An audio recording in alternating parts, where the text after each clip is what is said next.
Quand vous êtes africain et que vous allez en Amérique, en Asie ou en Europe, qu'est-ce qui se passe?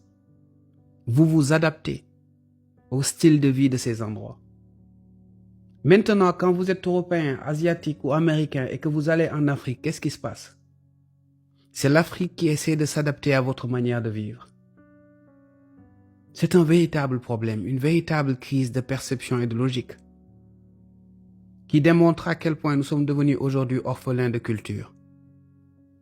Quand l'Africain va dans un pays étranger, ce qui est normal, il s'adapte à la manière d'être de ce pays. Il s'adapte, j'ai dit.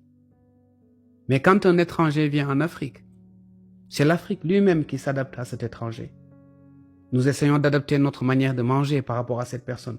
Nous essayons d'adapter notre manière de vivre, notre manière de nous loger par rapport à cette personne. Et cela montre un véritable manque de caractère.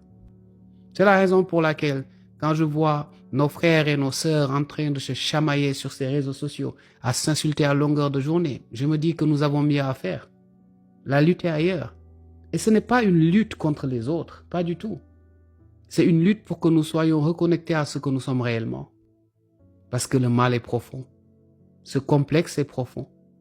Et ce complexe finit par diriger l'Africain contre l'Africain lui-même.